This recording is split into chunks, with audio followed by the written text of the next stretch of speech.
അങ്ങനെ ചർച്ച ചെയ്യാം, അതൊന്നും തെറ്റില്ല. RSSൻ്റെ ഗണഗീതം RSSൻ്റെ ഗണഗീതമാണ്, ഗ്രൂപ്പ് സോങ്ങാണ്. പക്ഷെ അത് കുട്ടികൾ പാടുമ്പോൾ അത് കുട്ടികളെ ക്രൂശിക്കുന്ന രീതിയിൽ അത് അതിനെ വളരെ വല്ലാത്ത രീതിയിൽ ചർച്ച ചെയ്ത് വലിയ രീതിയിൽ അതിനെ മാറ്റി തീർത്ത് എല്ലാവരും ചർച്ച ചെയ്യുന്ന രീതിയിലേക്ക് വരുന്നുള്ള നമുക്ക് ഈ ചർച്ചയിൽ അഭിപ്രായം പറയേണ്ടി വരുന്നത്. അങ്ങനെ ചർച്ച ചെയ്ത് വരുമ്പോൾ സംഭവിക്കുന്നത്, ഇല്ലാത്തൊരു കാര്യത്തെ നമ്മൾ ഗ്ലോറിഫൈ ചെയ്ത് എടുക്കുകയാണ് ചെയ്യുന്നത്. ഇന്നലെ സംഭവിച്ചത് എന്താണ്? ഇന്നലത്തെ സോഷ്യൽ മീഡിയ തുറന്നാൽ, ഫേസ്ബുക്ക് തുറന്നാൽ അനുകൂലിച്ചും പ്രതികൂലിച്ചും ഈ പാട്ടേ ഉള്ളൂ. എല്ലാവരും ഈ പാട്ട് പോസ്റ്റ് ചെയ്തിരിക്കുകയാണ്. 2023 പാടിയ പാട്ട് പോസ്റ്റ് ചെയ്തിരിക്കുകയാണ്. എവിടെയൊക്കെ ഇത് പാടി അതെല്ലാം പോസ്റ്റ് ചെയ്തിരിക്കുകയാണ്. ഇത് ഇത് പാടിയ ഒരുപാട് ആൾ ഈ ഭജനയിലൊക്കെ ഇത് പാടാറുണ്ട്. ഹിന്ദു ക്ഷേത്രങ്ങളിലെ ഭജനയിൽ ഇത് പ്രധാനപ്പെട്ട ഒരു പാട്ടാണ്. അവരെല്ലാം ഇന്നലെ സോഷ്യൽ മീഡിയയിൽ കയറി അവരെ വീഡിയോസ് എല്ലാം അപ്ലോഡ് ചെയ്തിട്ടുണ്ട്. അപ്പോൾ ഇത് വേറൊരു ചർച്ചയിലേക്കാണ് കൊണ്ടുപോകുന്നത്. ഒരിക്കലും അങ്ങനല്ല ഒരു വിഷയത്തെ സമീപിക്കേണ്ടത്.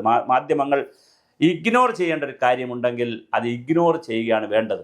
അത് എല്ലായിടത്തും ചർച്ച ചെയ്ത് വരുമ്പോൾ സംഭവിക്കാൻ പോകുന്നതെന്ന് വെച്ചാൽ എല്ലാവരും അറിയുകയും അതിൽ ശരിയുണ്ടെങ്കിൽ അതിലേക്ക് ആളുകൾ പോവുകയും ചെയ്യും. ഈ പാട്ടിൽ ഒരു ശരിയുണ്ട്, അത് ഞാനത് പറയാം.